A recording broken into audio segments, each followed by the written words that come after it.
अस्सलाम वालेकुम नाजरीन, एक नई वीडियो के साथ में मोहम्मद नुमान सादक।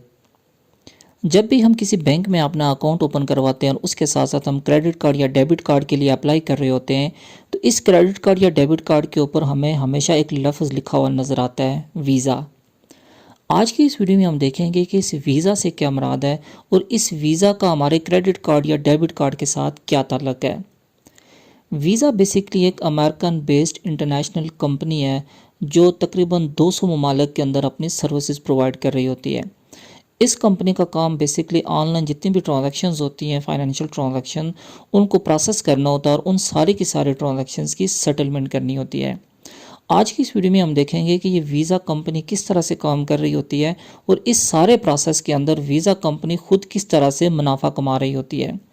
तो जैसे पहले मैंने आपको बताया कि वीज़ा कंपनी कमोबेश 200 ममालिक के अंदर अपनी सारी की सारी जो फैसिलिटीज़ है वो प्रोवाइड कर रही है और कमोबेश 1 सेकंड के अंदर ये 46,000 ट्रांजैक्शंस को प्रोसेस कर रही होती है। 46,000 ट्रांजैक्शंस की ये जो जितने भी फ़ंड ट्रांसफ़र्स होते हैं उन सारे के सारे की वे सेटलमेंट कर रही होती है। तो आज की इस वीडियो में हम सबसे पहले देखेंगे कि ये वीज़ा कंपनी किस तरह से काम कर रही होती है और उसके बाद हम देखेंगे कि इस सारे प्रोसेस के अंदर वीज़ा कंपनी को पर्सनली क्या बेनिफिट हो रहा होता है। तो सबसे पहले अगर हम बात करें कि ये वीज़ा कंपनी काम किस तरह से कर रही होती है, तो उसके लिए हम एक सिंपल सी एग्जांपल ले रहे होते हैं। ये एग्जांपल है बेसिकली कोरियर सर्विस की। तो आपके यहाँ जितनी भी कोरियर सर्विसेज काम कर रही होती हैं, वो ना तो किसी किस्म की कोई प्रोडक्ट दे रही होती है, ना ही किसी किस्म का वो प्रोडक्ट का कोई लेन देन कर रही होती है।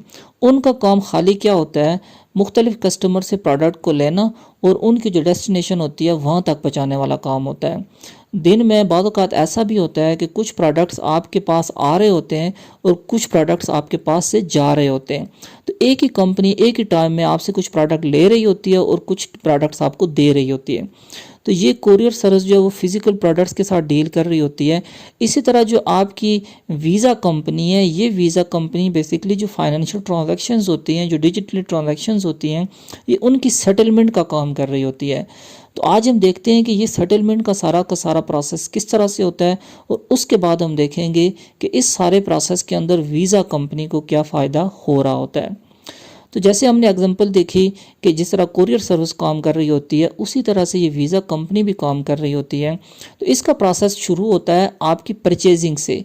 सपोज़ कोई एक बंदा है जो एक स्टोर के ऊपर शॉपिंग के लिए जा रहा है और उस शॉपिंग के बाद वो क्या करता है, वहाँ पे पेमेंट के लिए अपने क्रेडिट कार्ड को यूज़ करता है। अब जब वो क्रेडिट कार्ड यूज़ किस तरह से होगा कि आपकी शॉपकीपर के पास एक जो पास मशीन होगी, उस पास मशीन के ऊपर वो आपके क्रेडिट कार्ड को या तो स्वैप करता है, वो या आपको उसको एंटर करके आपके सारे के सारे जो क्रेडिट कार्ड की जो ट्रांजैक्शन होती है उसको प्रोसेस करने की कोशिश कर रहा होता है। अब यहाँ पे होता क्या है, जो ही वो आपके कार्ड को स्वैप करता है या आपके कार्ड को एंटर करके आपके सारे के सारे इन्फॉर्मेशन को दर्ज करता है, उसके बाद क्या होता है कि इस स्वैप मशीन्स के ज़रिए ज़ारा ये इंटरनेट के साथ कनेक्ट होती है। ये सारी की सारी जो इन्फॉर्मेशन होती है, जो आपका मर्चेंट होता है या शॉपकीपर होता है जिसके पास ये स्वैप मशीन होती है, वो सारी की सारी इन्फॉर्मेशन उसके बैंक के पास जाती है। अब यहाँ पे क्या होता है, बैंक जो है इस सारे के सारे ट्रांजैक्शन को खुद से प्रोसेस नहीं कर सकता है। बैंक क्या करता है, ये जो सारी की सारी इन्फॉर्मेशन होती है ये वीज़ा नेट के ज़रिए वीज़ा कंपनी को भेज रहा होता है। अब यहाँ पे क्या होता है, ये सारा का सारा आर्टिफिशियल इंटेलिजेंस बेस्ड प्रोसेस होता है। यहाँ पे ऑटोमेटिकली ये सारा का सारा प्रोसेस हो रहा होता है।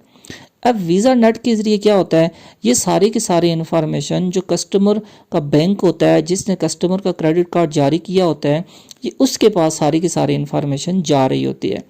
अब वहाँ पे क्या होता है, वहाँ पर भी ऑटोमेटिकली क्या होता है, कस्टमर के क्रेडिट कार्ड को वहाँ पे देखा जाता है। सबसे पहले उसकी पिन को वेरीफाई किया जाता है कि पिन ये ठीक है या नहीं है। उसके बाद कस्टमर का बैलेंस चेक किया जाता है कि क्या उसके पास उसके अकाउंट में या उसके क्रेडिट कार्ड में इतनी लिमिट है कि नहीं है कि वो इस ट्रांजैक्शन को प्रोसेस कर सके।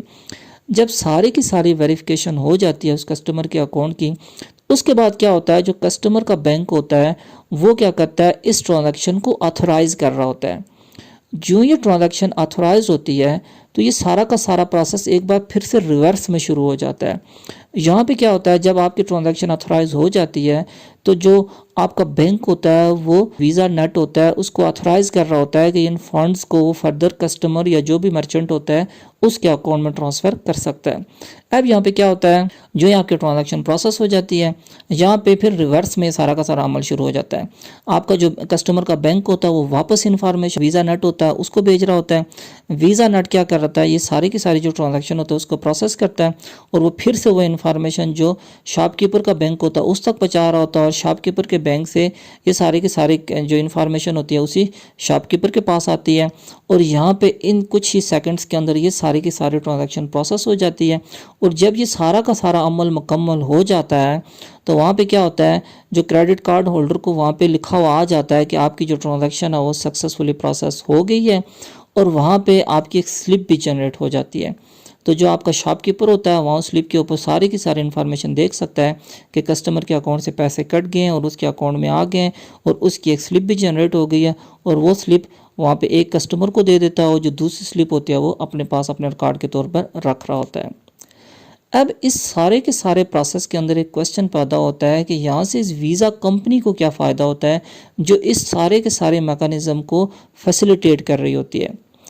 यहाँ पर बेसिकली जितने भी शॉपकीपर्स होते हैं जो इस सर्विस को इस्तेमाल कर रहे होते हैं या ऑनलाइन जो पेमेंट्स को रिसीव कर रहे होते हैं, इन प्रोसेस के अगेंस्ट वो कुछ ना कुछ चार्जेस पे कर रहे होते हैं। पाकिस्तान के अंदर ये चार्जेस 1.5% से लेकर 2% तक चार्ज किए जाते हैं। अब होता क्या है, ये जो भी चार्जेस शॉपकीपर से चार्ज किए जाते हैं उनका कुछ पोर्शन जो वो बैंक ले रहा होता है और उनका कुछ पोर्शन ये जो कंपनीज होती हैं जिसमें आज हम वीज़ा का जिक्र कर रहे हैं वो कंपनी ले रही होती है।